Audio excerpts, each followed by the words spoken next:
बिस्मिल्लाहिर्रहमानिर्रहीम, अस्सलाम वालेकुम व्यूअर्स। हमारी इस वक्त इलेक्शन ट्रांसमिशन जारी है। इलेक्शन के बाद मुल्क की सियासी हालत या मुल्क के सियासी हालात क्या हैं वो अभी भी अनसर्टेन है अनफॉर्चुनेटली। हत्ता के रिजल्ट आने के बाद चीज़ें क्लियर हो जानी चाहिए थी। क्यों अनसर्टेन है, इसके लिए जो हमारे गेस्ट हैं, जिनकी हम ये मुशावरत से, जिनकी ओपिनियन से हम चीज़ों को मज़ीद जिसे कहते हैं ना क्लियर करेंगे, डॉट कनेक्टिंग करेंगे कि मामला किस तरफ जा रहे हैं, तो वही हमें बता सकेंगे। हमारे पास कौन कौन से इस वक्त गेस्ट मौजूद हैं। हमारे जो पहले गेस्ट हैं नासिर शिराजी साहब हैं, और हमारे जो दूसरे गेस्ट हैं वो शेख उमर दराज साहब हैं। हमारे तीसरे गेस्ट जो हैं वो डॉक्टर सईद इलाही साहब हैं, और जो हमारे चौथे गेस्ट हैं वो ज़ुबैर अहमद कसाना साहब हैं। ये प्रेसिडेंट इंसाफ लॉयर फोरम पंजाब। तो अब मैं अपने जो गेस्ट हैं उनसे सवाल करूंगा। शिराजी साहब, इलेक्शन कहते हैं, लेकिन अनफॉर्चुनेटली इस वक्त पाकिस्तान का जो पॉलिटिकल सिनेरियो है, जो पॉलिटिकल मंजरनामा है, जो करंट सिनेरियो है, उसमें अभी भी कन्फ्यूजन है। आज अनफॉर्चुनेटली मैं बार बार बदकिस्मती से जमात इस्लामी जो बड़ी पीसफुल जमात है, जिनके अंदर कोई डायनेस्टिक पॉलिटिक्स भी नहीं है, JI के अमीर कहने पे मजबूर हुए या क्यों कह रहे हैं कि जी इलेक्शन फ़ेक हैं, और जो भी इसके नतीजे में हुकूमत मार्ज़ वजूद में आएगी वो फ़ेक हुकूमत होगी। अच्छा जी, मैं सिराजुल हक साहब की बात कर रहा हूँ। मैं गुफ्तगू का आगाज़ थोड़ा सा लाइटर नोट से करना चाहूँगा कि अब बिल्कुल कहा जा सकता है नताइज को देख के कि वो जो नाकदा कोका था ना जी, वो नून लीग की नाक पे लड़ गया। पहली बात तो ये है, ना करें जो देखिए ना जी, सर विक्ट्री स्पीच की है कल उन्होंने। देखिए जी, विक्ट्री स्पीच तो वो 50 सीटों पे भी करने के मूड में थे, बल्कि अभी confidence, that should be called confidence. नहीं जी, कॉन्फिडेंस को अब छोड़ देना, अब रियलिटी के देखिए, रियलिटी की अब तो मिस गाइडेंस के मामले शुरू हो गए ना, कि वो मिस गाइड किया, भाई कैसे कर दिया, लार्जेस्ट पार्टी कैसे बन गई। इंतजार करना चाहिए था ना, फाइनल रिजल्ट जो होता है उसके बाद पता लगता है विक्ट्री स्टैंड पे कौन है और सेकंड पोजीशन पे कौन है, थर्ड। ऐसी विक्ट्री स्पीच बन गई। सर अनसर्टेनिटी को दूर करने के लिए कल मियां साहब देखिए, नहीं, उससे तो अनसर्टेनिटी मजीद बढ़ गई कि ग्राउंड रियलिटीज वोटर को मालूम थी कि वो वोट किसको दे के आए, और वो फोर्स ही कर रहे थे कि विक्ट्री स्टैंड पे कौन होगा। तो मियां साहब की स्पीच ने तो इन वे कन्फ्यूजन क्रिएट कर दिया। बहरहाल coming back to your specific question, देखिए हमें बेकायदगियाँ नज़र आ रही हैं पोल से पहले, पोलिंग डे पे भी और पोलिंग डे के बाद भी। आप देखें ना, हर जगह लिखा भी जा रहा है, बोला भी जा रहा है, दिखाया भी जा रहा है कि जी सारी सियासी जमातों को तो वोट पड़े हैं 8 फरवरी को, एक ख़ास जमात को 9 फरवरी को भी पढ़ते रहे। मैं उससे एग्री नहीं कर रहा, लेकिन मैं ये बता रहा हूँ कि दुनिया कह क्या रही है। ज़ुबान खल्क़ को नकारा खुदा समझो, बिल्कुल नहीं उसे नकारा खुदा समझना, कुछ तो उस पर गौर तो करें ना, उस पॉइंट को एड्रेस तो करें कि हो क्या रहा है। अच्छा जी, नवाज शरीफ साहब ने एक हल्के से अपने इंतखाबात को चैलेंज कर दिया, लेकिन यास्मीन साहबा जो हैं वहाँ क्या हुआ, और बेशुमार हल्के हैं। तो सिराजुल हक साहब ने जो कुछ फरमाया, उनकी बात को नज़रअंदाज नहीं किया जा सकता। वो एक सीरियस माइंडेड शख्सियत हैं, उनका एक्सपीरियंस है और क्रेडिबल शख्सियत है, एक जमात के सरबराह हैं। कहीं ना कहीं कुछ तो हुआ है, बल्कि कुछ नहीं हुआ, बहुत कुछ हुआ है। तो मैं समझता हूँ कि जिस तरह चीज़ें आगे चल रही हैं, और ये कन्फ्यूजन अब एक नए फेज़ में दाखिल हो गया कि दो जमातें, हक दोनों का है, मैं ये नहीं कह रहा कि वो गलत कर रहे हैं, लेकिन ये हक किसी और को भी तो देना। क्या वो दोनों मिलकर कह रहे हैं जी हम मिलके चलेंगे, हुकूमत बनाएंगे, बहुत अच्छी बात है, लेकिन दोनों जमातें अगर तो होती हैं अक्सरियत में, क्या उन्होंने फिर भी कहना था कि हम मिलके चलेंगे? No, not at all. फिर वो कहते हैं हम हैं, हमें मैंडेट मिला है। अब चूंकि दोनों की पोजीशन नंबर 2 और 3 की है, लिहाजा वो कह रहे हैं हम चलेंगे मिलके। भाई आप क्यों मिलके चलेंगे? आप उसको, जिसको मैंडेट सबसे ज़्यादा मिला है, आप उसको हक दीजिए। तो मैं समझता हूँ कि ये कन्फ्यूजन जो है बढ़ रहा है, और अभी तक एक बहुत बड़ा क्वेश्चन मार्क है कि जिस जमात को, जिसके भी नाम भी लेने पे पाबंदी है, और उसके आप सरबराह का भी नाम नहीं ले सकते, और बहुत ज़्यादा मरियम नवाज साहब ने तो कहा था उसको ख़त्म कर दिया जाए। मैं कहता हूँ जी, यहाँ तो पता नहीं क्या क्या प्रोग्राम बने थे, ये तो अवाम ने कई प्रोग्राम जो है उनको नाकाम बनाया। लेकिन देखिए, from the core of my heart मैं जो बात करना चाह रहा हूँ वो ये है कि मुझे भी नताइज देख के अफसोस हुआ है। कुछ शख्सियात ऐसी हैं जिनकी डिफीट की कोई शख्स पूरा मुल्क में तवक्को नहीं कर रहा था, फाइनल रिजल्ट आया तो पता लगा जी दे आर बुक्ड। और कुछ शख्सियात जिनके बारे में तसव्वुर नहीं हो सकता था, उनका मैं नाम लेना चाहूँगा। अब तो वो मुस्तकबिल के बहुत बड़े सियासतदान बनने वाले हैं। सबसे ज़्यादा लीड उन्होंने ली है, वो जनाब ओन चौधरी साहब, जिनकी ना ये कॉन्स्टिट्यूंसी है, ठीक है जी। सर मुझे एक बात, ओन चौधरी हो रहा है, स्टे भी मिल गया है, आपको नहीं लगता ओन चौधरी मकबूल है? No, not at all. मकबूलियत का कोई क्राइटेरिया होता है? देखिए, एक होता है पार्टी वोट, एक होता है पर्सनल कंडक्ट कि आपने उस कॉन्स्टिट्यूंसी के क्या लिए क्या उनका नाम, वो किया कहते है। हैं नाम ही काफी है। No not at all. क्या वो डॉक्टर कदीर खान है? कारनामा क्या है? नाम काफी है। नवाज कौन शरीफ साहब चौधरी है वो? नहीं जी नहीं, नवाज शरीफ साहब को तो कह सकते हैं ना कि 3 दफा के मुंतखब वजीर आजम हैं, वजीर आला पंजाब रहे हैं, उनके क्रेडिट पे बहुत कुछ है, डेवलपमेंट वर्क है, उन्होंने घर घर में लोगों को जॉब और दी अलीम है। खान साहब के दाएं और बाएं बाजू हैं सर। जी, दाएं- यानी मैं मॉरली बात कर रहा हूं, उन्होंने सपोर्ट किया है आईपीपी को। देखें, मैं फिर वापस आता हूं अपने उसी मौके पे। कारनामा क्या है उनका? डिलीवर किया अपना चौधरी साहब ने आज तक क्या दिया इस कौम सर को? मुंतखब करोगे तो करेंगे ना। आगे सुने। अच्छा, दूसरा ये है कि पार्टी वोट। ओके जी, भाई इतनी लीड तो साद रफीक साहब को अगर मिलती ना तो हम कहते हैं जस्टिफाइड है कि जी बुनियादी वर्कर हैं, स्टूडेंट लीडर रहे हैं, एमएनए रहे हैं, 2-3 दफ़ा एमएनए रहे हैं, वजीर रहे हैं, उन्होंने डिलीवर किया, अपने हल्के में बड़ी उनकी खिदमात हैं। अच्छा, फिर डाउन टू अर्थ आदमी हैं, ठीक है ना जी, और उनका हल्का बाप बड़ा वसी। देखिए ना, हम उनको बचपन से जानते हैं, यहीं के पैदा हुए हैं ना वो, और हमारे सामने वो जवान हुए। वो अगर इतने हज़ारों की लीड लेते तो हम कहते हैं जी हाँ जी कुछ किया था। भाई ऑन चौधरी साहब किया क्या है? तो इस तरह शुकूक व शुबहात में इजाफा हो रहा है। मैं समझता हूँ जो हम बात कर रहे हैं, ठीक है, शफाफ और गैर शफाफ की, ये बात ख़त्म होने वाली नहीं है। नहीं उमर भाई, अमीर जमात इस्लामी सिराजुल हक साहब, इन्होंने भी कह दिया, मेरा भी ये माना, इंतहाई संजीदा और सेंसेशनलिज्म फ्री आदमी है वो शख्स। यानी हुल्लड़बाजी, जज्बा, जोश, इस तरह का, यानी वो सेंसेशन नहीं क्रिएट करते, चीज़ों को बड़े कूल कैलकुलेटेड अंदाज में बोलते हैं। इस वजह से मुझे अच्छे लगते हैं वो। उनकी तरफ से अगर ये स्टेटमेंट आ जाए कि ये इलेक्शन जो हैं ये फेक हैं और इसके रिज़ल्ट में जो भी हुकूमत आएगी, इसकी जो प्रोडक्शन होगी वो भी जाली होगी, क्या कहेंगे आप? देखें, मुझे तकरीबन 3 से 4 साल हो गए हैं ये जमात इस्लामी की बीट करते, इसलिए आज आपकी हमने रहनुमाई ली है। और नहायत शरीफ आदमी हैं शरीफ नफ्स है, और नहायत सुलझे हुए सियासतदान हैं। ना सिर्फ सिराजुल अकबर के लियाकत बलोच, अमीरुल अज़ीम और दीगर इनके जो रहनुमा काफ़ी सुलझे हुए जो हैं वो सियासतदान हैं। बात यह है कि जमात इस्लामी अगर बात करें हर सिर्फ जमात इस्लामी, तो जमात इस्लामी की जानिब से भरपूर कंपेन भी की गई और उसका रिज़ल्ट जो है वो उसकी तवक्कुआत के मुताबिक नहीं आया। जमात इस्लामी स्पेशली कह रही है कि कराची में उनके साथ ज़्यादती हुई है। इस हवाले से हाफिज़ नईमुर रहमान की क़यादत में एहतजाज वहाँ पे जारी है और ये एहतजाज अमीर जमात इस्लामी सिराजुल हक का ये कहना है कि ये एहतजाज जो है वो इस्लामाबाद तक जो है वो मुंतकिल हो सकता है अगर इस पे जो है वो सीरियस ना उसको दिया गया। बात यह है कि जो रिज़ल्ट्स आए हैं, मैं क्योंकि इलेक्शन कमीशन की बीट भी करता हूँ और मैं नताइज के लिए इलेक्शन सेल में मौजूद था जी जी, और 5 बजे पोलिंग के बाद जो है वो जो रिज़ल्ट का सिलसिला होता है वो शुरू हो जाता है 6 बजे के बाद। आप यकीन जानिए कि सुबह 5:30 बजे तक 2 रिज़ल्ट आए थे। एक तो रात को जब इलेक्शन कमीशन के सेक्रेटरी ने 2 रिज़ल्ट अनाउंस किए, उसके बाद 5:30 बजे तक 2 रिज़ल्ट आए थे और इस बात की कभी इम्कान था कि जो है वो कुछ ना कुछ जो है वो मुमकिन हो सकता है, क्योंकि एक तो इंटरनेट जो था वो बंद था। दूसरा जो सूबाई इलेक्शन कमिश्नर है एजाज अनवर चौहान, उन्होंने अपनी प्रेस कॉन्फ्रेंस में मीडिया से टॉक में कहा था कि हमारे पास 2 रास्ते हैं जो रिज़ल्ट्स को ना पहुँचाने में। एक तो प्रिजाइडिंग अफसर जो है वो तस्वीर उतार के अपने आरओ को भेज देगा फॉर्म 45 की, अगर वो मुमकिन ना हुआ तो फिर वो फिज़िकली जाके वहाँ पे जमा करेगा।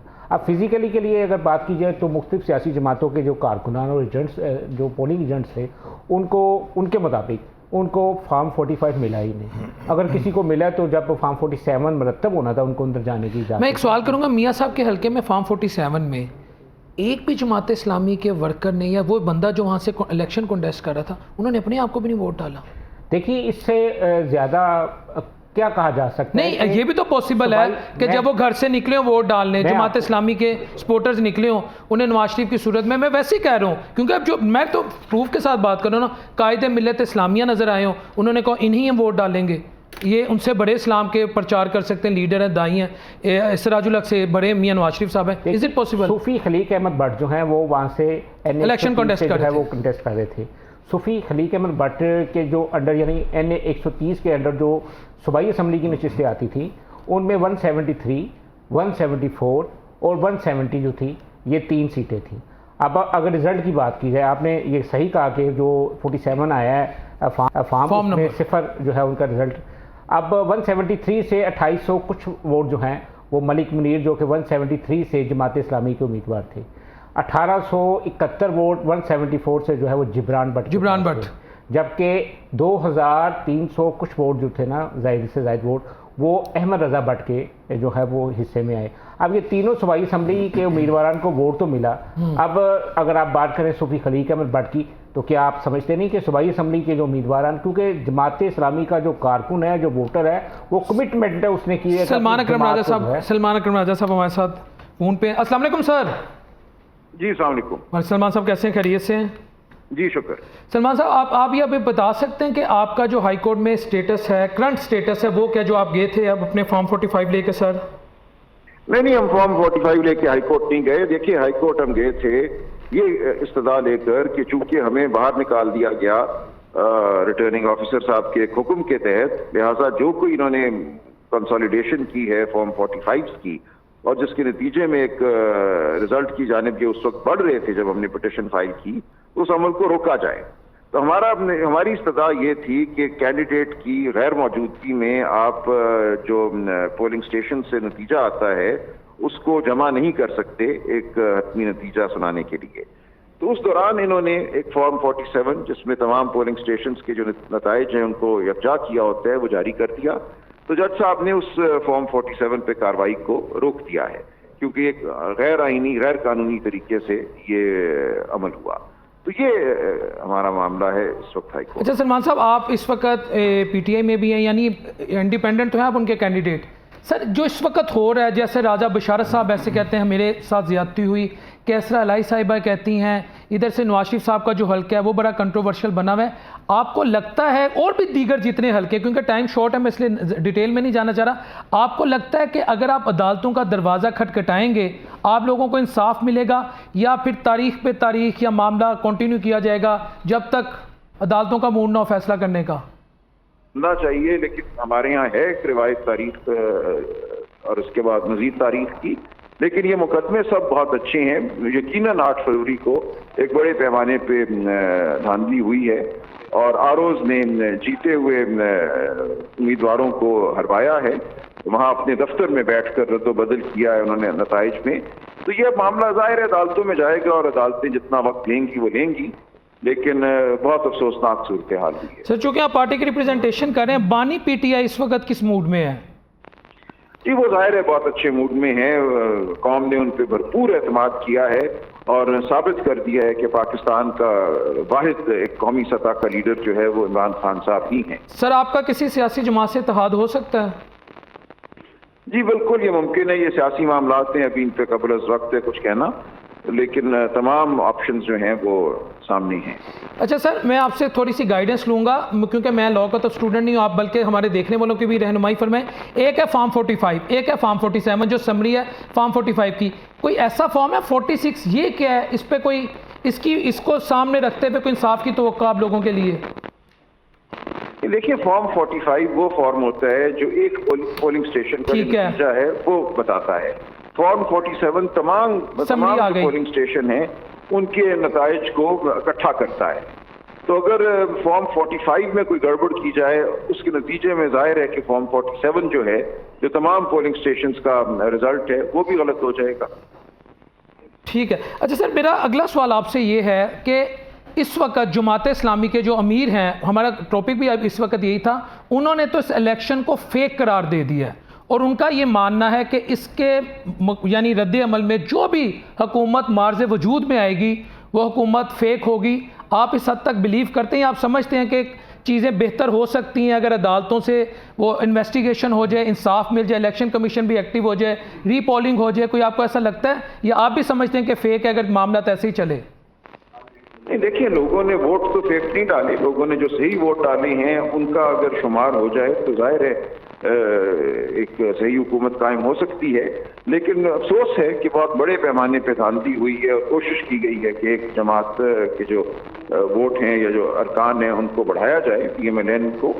तो इस नतीजे में जाहिर है जो हुकूमत कायम होगी उसको ठीक कह रही हैं सिराजुल हक साहब अगर उन्होंने ये कहा है कि वो फेक होगी। लेकिन बाकी जमातें जो बिलखुसूस PTI जिसके उम्मीदवारों के खिलाफ कार्रवाई की गई है, जो जीत गए हैं वो तो इस तमाम कार्रवाई के बावजूद जीते हैं उनके साथ वो फ्रॉड शायद नहीं हो सका किसी वजह से, लेकिन बहुत से लोगों के साथ फ्रॉड हुआ है और उसकी वजह से बहुत बड़ी तादाद में पीटीआई के जीते हुए जो मेंबर उम्मीदवार थे, जो शमूल मैं कहूँगा मेरे, उनको एक जाली और एक फ्रॉड तरीके से हरवाया गया है। सलमान साहब, आपको लगता है कि पीटीआई के जो इस वक्त हमायत याफ्ता आज़ाद उम्मीदवार हैं वो अपने प्रिंसिपल स्टैंड पे कायम रहेंगे और वो आगे पीछे नहीं होंगे? क्योंकि अब तो अनफॉर्चुनेटली पाकिस्तान में बोलियां तो लगती हैं। चलिए हम देखेंगे, मेरा नहीं ख्याल कोई इतना बेवकूफ़ होगा कि अब जो एक वाहिद जमात है जिसका एक बहुत ज़बरदस्त मुस्तकबिल भी नज़र आ रहा है, हाल तो है ही, उसको कोई उससे कोई बतारी करेगा। और सर, अपने केस के मुतालिक आपको क्या लगता है, आपका फैसला कब तक आ जाएगा, लीगली कब तक आ जाना चाहिए? कि जल्दी आएगा। बहुत शुक्रिया जी, बहुत thank you so much sir, बहुत शुक्रिया जी। डॉक्टर साहब बहुत बहुत शुक्रिया आपके टाइम का। डॉक्टर साहब, एक तो राजा साहब की आपने गुफ्तगू सुनी, फॉर्म 45 और फॉर्म 47 इसमें कन्फ्यूजन है। मियाँ साहब का जो फॉर्म 47 आता है उसमें जमात इस्लामी का एक शख्स भी अपने आप को वोट नहीं डालता। आप माशाल्लाह इलेक्शन कॉन्टेस्ट करते रहे हैं, आप सियासी वर्कर भी हैं और एक पढ़े लिखे डॉक्टर भी हैं, चीज़ों को समझते हो, सबसे बढ़कर आप एक पाकिस्तानी हैं, मुहिब वतन पाकिस्तानी है। जब इस तरह के ब्लंडर्स अवाम के सामने आएंगे तो क्या इंप्रेशन जाएगा और उस लीडर के मुतालिक जो पाकिस्तान का 3 दफ़ा का मुंतखब वज़ीर आज़म है? अच्छा जी, इसमें अभी जो आपने बात कर रहे थे, क्योंकि राजा साहब, पहले मैं इनके हल्के की बात कर लूँ। जी जी, क्योंकि उनकी जिक्र हुआ ओन चौधरी साहब का, आपने भी किया, इन्होंने भी जी किया। जी जी। ओन चौधरी इस हल्के में रहते हैं, जिस हल्के में वो मुंतखब हुए हैं, और उस हल्के में जीवन हाना गाँव है गार्डन टाउन में, जहाँ के वो रहायशी और पैदाइशी हैं। ठीक है। उस हल्के में सिर्फ जीवन हाना गाँव में ही 6-7 हज़ार वोट उनका अपना है। इसके अलावा पूरे हल्के में तकरीबन 15 से 18 हज़ार वोट उनकी गुजर बरादरी का है। इन्होंने पहले उनसे ओथ लिया था और उनको वोट दिए। एक तो बात ये होगी। दूसरी बात यह है कि नवाज शरीफ साहब ने 2 हल्कों में खुद जाके सपोर्ट का ऐलान किया, एक ओन चौधरी और दूसरे अताउल्ला तारड़ साहब। जी जी। दोनों की पोजीशन कमज़ोर थी, लेकिन जब नवाज शरीफ साहब वहाँ निकले हैं तो इन दोनों हल्कों में सिवाय जो मॉडर्न आबादियाँ हैं उसके अलावा तमाम जगह PMLN का जोर था। मॉडर्न आबादी जैसे मॉडल टाउन है, वहाँ पे PTI का वोट था, गार्डन टाउन में PTI का वोट था, मुस्लिम टाउन में उसका वोट था, लेकिन इसका जो 70% एरिया था जो आबादियों पे मुश्तमिल नहीं है, वहाँ PMLN पहले भी जीती रही है और अब PMLN। सर वही डॉक्टर साहब, चलें आप कंटिन्यू, बात मुकम्मल कर दूं, जी जी सवाल कर लीजिएगा। तो उसमें PMLN के वोट इनको पड़े हैं और अपनी बरादरी के पड़े हैं। एक तो बात ये है जिसके बारे में ये कह रहे हैं कि 45 फॉर्म या फलाना जो भी कह रहे हैं, ये जब जाएंगे वहाँ मालूम हो जाएगा कोर्ट में, क्योंकि ये जो अभी हाई कोर्ट में गए हैं स्टे लेकर, ये मामला हाई कोर्ट का नहीं है, ये इलेक्शन कमीशन का है। पहले आपने पहला फोरम यूज़ करना है, फिर दूसरा यूज़ करना है। लेकिन बहरहाल वो वकील हैं, बेहतर समझते हैं, जो भी वो रेट में गए हैं, जो भी गए हैं। लेकिन मैं ये समझता हूँ कि जो उस हल्के की साख थी उसमें एक वाज़ेह तफरीक थी मॉडर्न इलाके में, डेवलपिंग में, अंडर डेवलप में, मिडिल क्लास में, लोअर मिडिल क्लास में। ठीक है। तो ओन चौधरी को जो वोट पड़े हैं वो नून के और अपनी बरादरी के पड़े हैं, पहली बात। ठीक है। दूसरी आपने की है नवाज शरीफ साहब के हल्के की बात। मैडम यास्मीन राशिद वहाँ पे 3 दफ़ा पहले हारी हैं और उनकी जो यानी डिफरेंस था वो 80,000, 60,000 और 2017 के बाई इलेक्शन में तमाम तर धांधली के बावजूद भी 27,000 था। तो इसलिए ये 2 हल्के जो आपने बयान किए हैं, ये रवायती तौर पर यहाँ पर ये लोग जीतते रहे हैं, पहली बात। और जो आपने कहा कि वोट नहीं डाला, उसके बारे में मैं कोई राय दे सकता नहीं हूँ कि वोट नहीं डाला है, क्या हुआ। आपने जमात इस्लामी की बात की है, हमारे दोस्त ने भी बात की है, तो जमात इस्लामी के हवाले से 2 बातें मैं कर दूँ आपको। देखें, सिराजुल हक से बड़ा अच्छे आदमी, नेक आदमी है, लेकिन उन्होंने 2018 के इलेक्शन को भी धांधली करार दिया था, 2013 को भी, 2008 को भी, 2002 को भी। और सिराजुल हक साहब के अलावा ये वो लोग हैं, देखिए जमात इस्लामी जो है ये हमेशा पहले ज़ियाउल हक साहब इस एक्सट्रीम पे नहीं जाते। उन्होंने कहा कि इलेक्शन फेक, बनने वाली हुकूमत इसके नतीजे में फेक। सर ये उनकी राय 18 में यही थी। मेरे भाई ज़रा उनका रिकॉर्ड निकाल लें, मैं उनको ज़रा आपको रिकॉर्ड दिखाता हूँ 2018 के बारे में। सर लेकिन जब जिसका बंदा अपने आप को वोट ना डाले, जिसका कैंडिडेट खलीक अहमद भट्ट साहब, तो वो कैसे कह सकते हैं कि इलेक्शन जो है इसमें। देखिए मैंने कहा है कि उसके बारे में मेरा तो कोई तजुर्बा नहीं है सर, यही तो असल मसला, यहाँ से तो पकड़ी जाती था, यहाँ से तो ब्लंडर पकड़ा जाता है ना, मैं धांधली नहीं कहता। पाकिस्तान में जब जमात इस्लामी का चर्चा था, जी जी बैठे शराजी साहब, सिर्फ एमएमए के दौर में, एमएमए के दौर में 1970 में वो तो उस वक्त था, मुकाबले में कहते थे सिर्फ जमात इस्लामी है। 3 सीटें आई थी पूरे पाकिस्तान में, प्रोफेसर आजम और 2 पाकिस्तान, वेस्ट पाकिस्तान में। तो जमात इस्लामी का जो गुजारिश सुन लें, मैं कंफ्यूज ना हो जाऊं। मैं फिर आ रहा हूं किसाना साहब की तरफ। आपने कहा नून लीग की रवायत है इन दोनों हल्कों में यहाँ से जीतती रही है, वो नून लीग और थी सर, मेरी एक ओपिनियन और क्या है। उसका आज मैं आपको बताने लगा, ये वो हल्का था, मैं NA 118 से हूँ, जहां नून लीग ने मियाँ शहबाज साहब, मियाँ नवाज, लोगों ने घरों में अपने वालदैन की तस्वीरें नहीं लगाई, अंदरून शहर यानी 12 दरवाजे पंजाबी च कहते हैं, 13वीं मोरी ते सारा हल्का ये काछूपुरा, बदामी बाग, वसंतपुरा, शादबाग, यदि मुख्तलिफ डिमिलिटेशन ही गया ने। इधर लोगों ने अपने घरों में, जब मैं 2013 में थोड़ी सी मैं भी सियासत देखता था, समझता था, अपने घरों में अपने बड़ों की तस्वीरें नहीं लगाई, हमजा साहब की तस्वीर होती थी, मियाँ शहबाज साहब की होती थी, मियाँ अब्बास साहब मरहूम की होती थी। इस हल्के में अगर नून लीग के हमजा साहब के मुकाबले में आलिया हमजा 1,02,000 वोट लेके जा रही है, तो डॉक्टर साहब फिर आप ये ना कहें कि मैं वही बताने लगा हूं सर। भाई आप देखें, आप जो बात कर रहे हैं कि मैं कह रहा हूँ लाख वोट लिए, ठीक है, वो सही है, जो 1,15,000 वो गलत हो गए। नहीं 1,06,000 सर, 1,00,000 सर, हमजा शहबाज के मुकाबले में अगर एक औरत जो जेल में है वो 1,02,000 2,500 वोट ले, इनकार नहीं कर रहा, लिए लाख लिए ना, तो मैं ये कह रहा हूं ट्रेंड बदल गया। नहीं, ट्रेंड बदल गया, लेकिन अभी भी इसका मतलब ये, तो आप मेरी बात की तायीद कर रहे हैं कि ट्रेंड बदल गया, लेकिन अब मुझे ये बताएं कि जब ट्रेंड बदला, साद रफीक भी हार गया, राही लश्कर भी हार गया, मियां नुमान भी हार गया, तो वहां इलेक्शन में धांधली नहीं हुई। सर सर्वे तो यही कह रहे थे नून लीग 3 सीटें जीत रही लाहौर से सर। मुझे मेरी बात सुने, अगर वो मैं किसाना साहब की तरफ जा रहा हूं, हारे हैं, उन्होंने तो धांधली का शोर नहीं मचाया, ठीक है, उन्होंने तो हार मान ली है। नहीं आज मुसद्दिक मलिक साहब ने कह दिया है, मुसद्दिक मलिक ने कहा कि इलेक्शन के रिजल्ट हमारी एक्सपेक्टेशन और पोस्ट के मुताबिक नहीं कर रहा। तीनों बंदे जो हारे हैं ना, हाँ जी, तीनों ने एतराज किया, ना केस किया है, हार तस्लीम की है।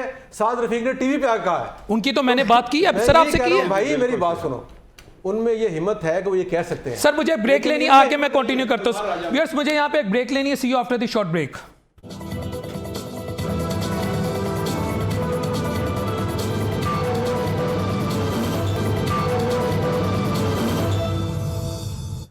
Viewers welcome back after the break. जी उमर भाई आप क्या कहना चाह रहे थे? देखिए ये इलेक्शन से पहले हम सर्वे कर रहे थे और NA 128 में हमने मुतअद्दिद सर्वे किए हैं।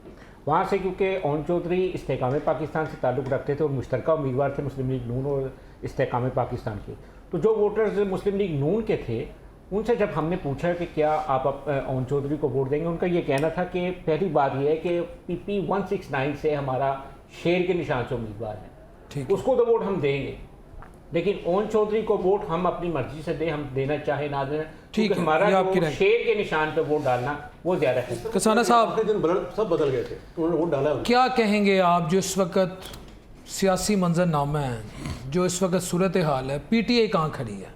PTI तो जी ऑनेस्टली स्पीकिंग, कल की मियाँ साहब की मैंने तकरीर सुनी है, विक्ट्री स्पीच है, पंजाब उनका, वफाक उनका, वज़ीर आज़म उनका, वज़ीर आला उनका, और उन्होंने कहा पाकिस्तान ज़ख्मी है और मिल के काम करें। इनडायरेक्ट आपको भी मैसेज है, डायरेक्टली तो नहीं है, लेकिन उसमें ज़्यादा उनका फोकस जो उनकी इत्तेहादी थी PTM Part 2 ऐसा महसूस हो रहा था। तो क्यों ना मियाँ नवाज शरीफ साहब के साथ, मियाँ शहबाज शरीफ साहब के साथ शबाना रोज़ मिल के आपके जितने इत्तेहादी जीते ना उनमें शामिल हो, उनका साथ दें, उनको कि मियाँ साहब असी लब्बैक कहने तुसी अगे चलो तो असी तुहाडे नाल हां, क्यों ना पाकिस्तान के ज़ख्मों पर मरहम रखा जाए? बिस्मिल्लाहिर्रहमानिर्रहीम। मैं पहले आपके सवाल का जवाब दे लूँ। जी जी सर। मियाँ साहब डायरेक्टली या इनडायरेक्टली जो मैसेज की आपने बात की है अपनी विक्ट्री स्पीच में, मियाँ साहब इतनी जुर्रत नहीं कर सकते कि PTI को इनडायरेक्टली को मैसेज करें। डायरेक्टली को मैसेज देना तो खैर तसव्वुर में ही नहीं है ना, इनडायरेक्टली भी सोच भी नहीं सकते, ख्वाब में भी नहीं सोच सकते कि PTI को या इमरान खान को वो मैसेज देने की कैपेसिटी में होंगे।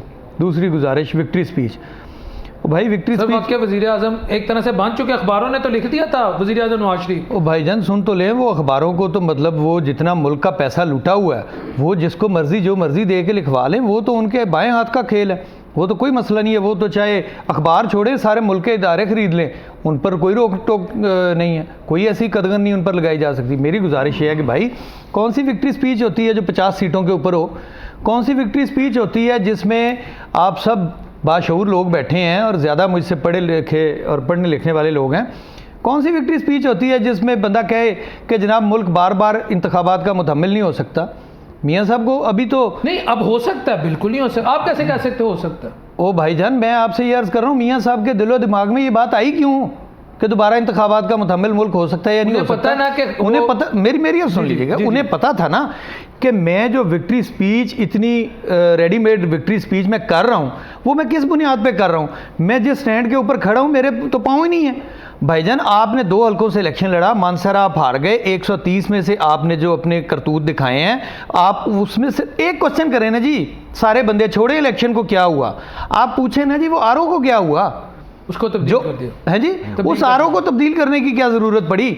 मेरी आपकी तरह जवान आदमी है, सेहतमंद आदमी है, खराब हो गई हो सर मेरी अर्ज तो सुन लेना, मेरी आपकी तरह जवान सेहतमंद आदमी है, क्रेडिबल आदमी है, उसमें सर्विस में है, सिविल सर्विस में सर्व कर रहा है, उसकी पहले तबीयत नहीं खराब हुई, उसकी सुबह के टाइम पर ही तबीयत खराब होनी थी, उसकी उसी वक्त तबीयत खराब होनी थी। कितों भी आ सकती है किसाना साहब। सर मेरी अर्ज तो सुन लें, मेरी अर्ज सुने। दूसरी गुजारिश, एक तो आप उन आरओ साहब से पूछ लें, दूसरे नंबर पे जो आप इतने नए आरओ लेकर आए डॉक्टर अब्दुल कदीर खान की नस्ल में से, आप उनसे मैथमेटिक्स की इतनी कैलकुलेशन तो करवा लेते कि भाई जो हल्के में टोटल वोटों की तादाद है वो कितनी है और हासिल करदा दुरुस्त वोटों की तादाद कितनी है। चलो को 100, 200, 500, 1000 वोट तो मुस्तरद हुआ होगा ना इतने बड़े अन्य के हल्के में से, वो भी छोड़ें, जो हासिल करदा तादाद है वो दुरुस्त तादाद है वो 2,94,000 है और हल्के के जो कुल तादाद है वो 2,93,000 समथिंग है। और भाई इतनी कैलकुलेशन तो ठीक कर लें। दूसरी गुजारिश ये है कि आज़ाद हैसियत में उम्मीदवार खड़ा होता है, कुछ भी नहीं हुआ, आप पूरे पाकिस्तान के हलकों के 45, 47 उठा के देख लें, किसी के 2 वोट निकलेंगे, किसी के 4 निकलेंगे, किसी के 10 निकलेंगे। ये कैसी जगह थी जहाँ से जमात इस्लामी का 1000, 2000, 3000 को छोड़ें यार 50 वोट तो होंगे। एक बंदे ने एनए में अपने कागज जमा करवाए हैं। ये भी तो अब बेनिफिट, आप वकील है ना, बेनिफिट ऑफ डाउट दिया जाता है। मैं इनसे भी किया था, बंदा घर से निकला हो, उसने महसूस किया मैं इस्लाम की बात करता हूँ, उसके वर्कर ने महसूस किया जिसको मैं वोट डालने जा रहा हूँ वो भी इस्लाम से मोहब्बत करता है, लेकिन हो सकता है उससे कोई इशारा हो गया हो, कोई ख्वाब आ गई हो कि इस वक्त अगर उम्मत मुस्लिमा का कोई दाई है तो वो मियाँ मोहम्मद नवाज शरीफ है, लिहाजा सिराजुल हक की जगह इनको वोट दें। इस पॉसिबिलिटी को कैसे रूल आउट कर? देखिए मेरी यार सुनिए, अल्हम्दुलिल्लाह ये इस कौम ने बता दिया कि उसको ख्वाब भी आ गई, उसको ये भी पता लग गया कि हमारा फेस कौन है, उसको ये भी पता लग गया हमने किसको बचाना है और हमें किसने बचाना है।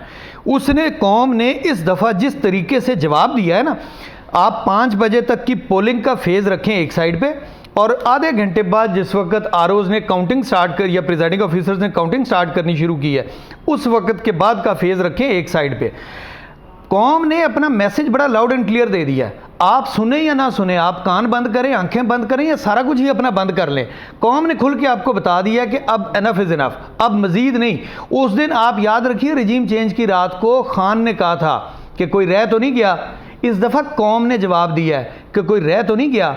और दूसरा हम सर आप जज्बाती हो रहे हैं, नहीं मेरी अर्ज तो सुन लें, हकीकत ये है कि नून लीग हुकूमत में आ गई है सर मेरी अर्ज विक्ट्री स्पीच हुई है सर, सारा पिंड मर जावे ना मरासी दे मुंडे ने चौधरी नहीं बनना। मेरी अर्ज तो सुन लें सर, की कह रहे हो तुसी? सर मेरी अर्ज तो सुन अर्ज सुन रहा हूं, आप ये मानने के हुकूमत में पूरी विक्ट्री स्पीच क्यों करनी थी? ओ सर विक्ट्री स्पीच की कौन सी वैल्यू है? विक्ट्री स्पीच खुद ही उठा के वो माँ ने बेटे से पूछा ना कि तुम कौन से नंबर पे आए हो, उसने कहा जी मैं अकेला ही था रेस में तो मैं जनाब आ गया हूँ जीत के। गुजारिश ये है, इन्होंने हाथ पाँव बांध लिए, इन्होंने नेटवर्क बंद कर लिया, इन्होंने बल्ले का निशान ले लिया, इन्होंने बंदे को सजाएं दिलवा दी, इन्होंने उसकी तस्वीर रिलीज करवा दी, इन्होंने एक ऑडियो स्टूपिड किस्म की रिलीज करवा दी। इन्होंने उस सारा कुछ करने के बाद इन्हें रात को इशा के बाद जाके पता लगा कि कौम ने तो हमें जो हार पहनाए हैं ना वो फूलों के नहीं थे, कौम ने जो हार वोटों की शक्ल में हमारे गलों में पहनाए हैं वो हम इतने जोगे नहीं हैं। विक्ट्री स्पीच करनी थी तो 2013 में की थी, विक्ट्री स्पीच करनी थी तो उसी रात को 10 बजे करते। विक्ट्री स्पीच करनी थी, क्लैरिटी दी उन्होंने कहा 10 से 15% अभी रिजल्ट अनाउंस। जी 10 से 15% में बेटी के साथ और शहबाज साहब के साथ वापस घर जल्दी चले गए ना, थक गए होंगे, प्लेटलेट्स ऊपर नीचे हो रहे होंगे, उनकी प्रॉब्लम्स तो काफ़ी हैं ना उनके साथ ज़ाती तौर पर।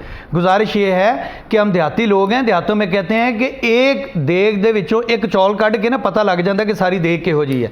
ये सारा इलेक्शन आप यहां से देख लें कि रिहाना डार 99% पोलिंग स्टेशन पे। नहीं मेरी मुझे 1 मिनट दीजिएगा, मैंने डॉक्टर साहब की एक चीज का रिस्पॉन्ड करना है, जरा जल्दी कर दें। बाकी ओन चौधरी साहब के बारे में डॉक्टर साहब ने कुछ फरमाया कि उनका वो उन्होंने थोड़ा सा एनालिसिस दिया।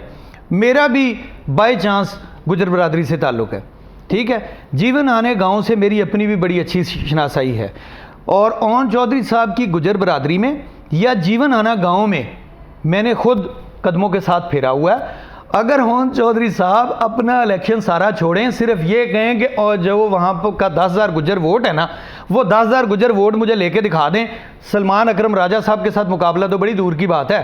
सर वो ले जाएंगे, किसाना साहब ले जाएंगे, और नहीं लेकर जाना सर, नहीं लेकर जाना सर, नहीं लेकर जाना। डॉक्टर साहब जल्दी। मेरा जो हल्का रहा है, इस हल्के में मेरे मुखालिफ वोट था, जो गुजर बरदरी था वो मोहन सलाई साहब को सपोर्ट कर रहे थे। अच्छा, मेरे इलेक्शन में ठीक है, तकरीबन 8700 वोट वहाँ से पड़ा था मोहन सलाई साहब, ठीक है, और उसमें 10-12 हज़ार ऐड भी कर दिया था। और मुझे वहाँ सपोर्ट किया था उनकी एक छोटी सी बरादरी है, अराई बरादरी और कंबो बरादरी, जो 30% है, उन्होंने मुझे सपोर्ट किया था।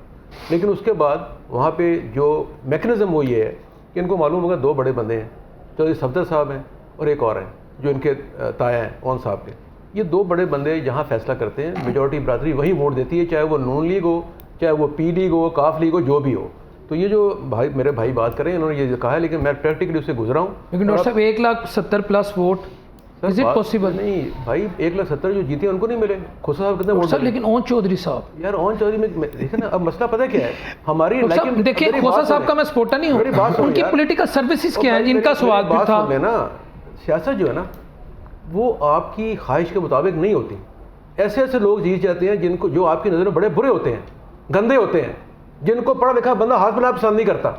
भाई ये सियासत है, ये कोई सब करंट सियासत भी ऐसी है इस वक्त पाकिस्तान में, बिल्कुल ऐसी है। लेकिन मेरी बात, बड़े साफी हाथ खड़े कर गए ने। बात सुन रहे हैं मेरे भाई, देखें बात पता क्या है, एक हवा चलती है। अब आप अगर दोबारा मानसरा में हवा नहीं चली जी, मानसरा में वो ख्वाब भी नहीं आया, बड़ा खूबसूरत ख्वाब जिसका आप जिक्र कर रहे थे ना, कि वोटर घर से चला, उसने कहा मैंने मिस्टर फलां को वोट देना है, फिर उसे ख्वाब आ गया कि नवाज शरीफ साहब उम्मत मुस्लिमा के बहुत बड़े रहनुमा हैं, तो उसने उनको वोट दे दिया। वहाँ ख्वाब नहीं आया। मनसहरा की बात कर रहे हैं, जब मैं मनसहरा फिर के आया हूँ, वहाँ पे ये हल्का था कैप्टन सफदर साहब का, ठीक? जी जी मुझे मालूम है। लोग उनके खिलाफ थे और उसके अलावा शहर में भी लोग उनके खिलाफ थे। जब मैं गया हूँ तो मैंने पूरा सर्वे किया, लेकिन उसके साथ जो अगला हल्का था सरदार यूसुफ का, वो वहाँ जीत गए हैं। वो वहाँ पिछले 25-30 साल जीत रहे हैं, वहाँ भी बरादरी इनकी है। सरदार यूसुफ साहब को 8,000 की 9,000 की अभी भी पड़ी है। उनके मुखालिफ को वोट वही पड़े 1.25 लाख और उनको 1.5 लाख। नहीं, उस बेल्ट में नून लीग का वोट है, मैं मानता हूँ। नहीं भाई मेरी बात सुन लेना, मैं जो बताने की कोशिश कर रहा हूँ कि पाकिस्तान के जो मुख्तलिफ हल्के हैं ना, उनकी जो पहले सर्वे किया गया था, जो भी मेरा ख्याल था, उसका आपका मुख्तलिफ हो, मेरा अपना ख्याल ये कि ये नताइज यही आने थे। और ये लाहौर में जो 2 सीटें इन्होंने IPP को दी हैं नून लीग ने, ये उससे पहले 18 में इनके पास थी, 3 उनकी थी, 10 इनकी थी, ठीक है, तो 4 इनकी थी। इस तरह बाकी KP में जो उनकी पहले मेजॉरिटी थी अब भी है। पंजाब के साउथ पंजाब में जहाँ जहाँ सीटें आई हैं PTI की, वहाँ पे प्रेडिक्शन थी ये कि PTI के लोग जीतेंगे। और मैं ये समझता हूँ कि अगर ये धांधली करनी होती तो वो तमाम अहम लोग जिनके बारे में कहा जा रहा है, और वो कोई मुखालिफ भी थे ना, PTI के बहुत ज़्यादा मुखालिफ थे, वो तो मीडिएटर थे ज़्यादा, ठीक है, उनको भी हराया गया, ये हार गए। ठीक मैं है, समझता हूँ आपकी राय अगर शिराजी साहब, डॉक्टर साहब की बात फिर इसको हम ऑन कर लेते हैं कि देखें जी, रिजल्ट एक्सपेक्टेड था इनके सर्वे के मुताबिक। KP में PTI जीत रही है, पंजाब नून लीग का था, नून लीग ने जीत लिया, सिंध पीपल्स पार्टी का था, उन्होंने जीत लिया, मानसरा का इन्होंने कहा मैंने पहले कह दिया था मियाँ साहब यहाँ हार जाएंगे, अगले हल्के में यूसुफ साहब के हल्के में उन्होंने कहा जीत जाएंगे। तो इनको लगता है कि कोई ऐसा धांधली नहीं है, ये इनकी राय है। और इनके बकौल जो इस वक्त वही है, नॉर्मल, यानी नॉर्मल रिगिंग है, कोई बड़े पैमाने पर रिगिंग नहीं, और जो रिजल्ट है वो एक्सपेक्टेड है। Do you agree sir? अच्छा जी, बात यह है कि मेजरिंग स्टिक जो है ना, वो एक है होनी चाहिए, जिससे आप, यानी पैमाना, यह नहीं हो सकता कि नवाज शरीफ साहब के लिए पैमाना कुछ और हो और आज़ाद उम्मीदवार के जीतने या हारने के लिए पैमाना हम बदल दें। पैमाना आप एक रख लीजिए। Coming back to my stand, कि वो ख्वाब मानसहरा के लोगों ने क्यों नहीं देखा? अच्छा, मानसहरा था किसी ज़माने में PTI का वोटर था, वहाँ से sir dreams vary from people to people हो सकता है, एक हल्के नहीं, एक और एंगल है जनाब, एक और एंगल है। देखिए वहाँ उस इलाके के, नॉट पर्टिकुलरली फ्रॉम मानसहरा, लेकिन जिनका वहाँ पे सेंटर ऑफ इन्फ्लुएंस है, शायद खाकान अब्बासी साहब, मेहताब अब्बासी साहब, वो छोड़ के ना खिलाफ थे, उन्होंने काम किया। आगे सुने, अपना कैप्टन सफदर का खानदान कहाँ खड़ा हुआ था? कहीं भी नहीं खड़ा हुआ। ठीक है ना जी, कैप्टन सफदर ने हरवाया, मैं तो ये कह रहा हूँ, वो अपने घर में जान के देखे। नहीं, और क्या, अल्लाह जानता, मैं नहीं किया, वापस कैप्टन सफदर को टिकट देना चाहिए था, उसका घर था, उसकी कॉन्स्टिट्यूंसी थी, वहां से वो पहले भी मतलब उनको वोट देने। आप कह रहे हैं कैप्टन सफदर साहब ने हरवा दी? बिल्कुल, उन्होंने कहा नहीं ना किया भाई, उनके सर वो दरवेश आदमी है। नहीं, वो दरवेश, उसकी गारंटी देता हूं, बहुत सारे ही दरवेश हैं। नवाज शरीफ साहब छोटे दरवेश हैं, शहबाज शरीफ साहब कम दरवेश हैं? सारे ही शहबाज दरवेश शरीफ हैं। तो फकीर आदमी है ना। नहीं, सारे दरवेश हैं, सारे अल्लाह वाले हैं, सारे पहुंचे हुए। सवाल ये है कि आप कैप्टन सफदर को वहां पे टिकट देते, उनकी फैमिली पूरी इन्वॉल्व होती, उनके near one there sir one क्या कैप्टन जान तोड़। सफदर शरीफ फैमिली का हिस्सा नहीं? तो मियां नवाज शरीफ का भाई लड़ने का टिकट मतलब क्यों ही नहीं यही दिया? है। क्यों नहीं कि वो टिकट दिया? हैं? क्यों नहीं टिकट दिया? उसको निकाल के बाहर रखा हुआ है, वो तो एग्जिस्ट करता, कहीं एग्जिस्ट करता नजर नहीं आता सियासत जी में। जी डॉक्टर साहब। सियासत में एग्जिस्ट करते नजर नहीं। डॉक्टर साहब जरा मुझे बात खत्म करने दीजिए, फिर आप हमने आपकी बड़ी खूबसूरत बातें सुनी और अरसद दराज से कैप्टन सफदर को टिकट नहीं दिया, मैं आपसे इट इज वेरी पूछूंगा। Pleasant to talk to you and to listen to you, you are very decent person.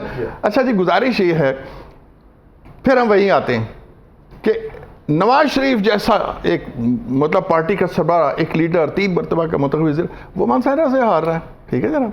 अच्छा, अब बात हो रही कि धांधली हुई है या नहीं है, जायज़ धांधली और नाजायज़ धांधली, छोटी बुराई और बड़ी बुराई जमात इस्लामी के सरबराह फरमाया करते थे। रिकॉर्ड फिर दुरुस्त कर ले। भुट्टो साहब की यहाँ बात हुई कि उसके ज़माने में जमात इस्लामी को सिर्फ 3 सीटें मिली। जान मोहम्मद अब्बासी साहब एक फिगर है जिनको अगवा करा लिया गया था, वो जीता हुआ कैंडिडेट, उसने भुट्टो साहब को हरा देना था। तो यहाँ क्या हुआ है, यहाँ भी उसी टाइप की हमें अरेंजमेंट्स नज़र आते हैं कि नॉमिनेशन पेपर जो हैं वो एक्सेप्ट नहीं हो रहे, आदमियों को उठाया जा रहा है, उनकी पब्लिक मीटिंग्स नहीं होने दी जा रही, कोई बड़ा जलसा। सर वो तो माजी बन गया ना। नहीं, एमी माजी बन गया।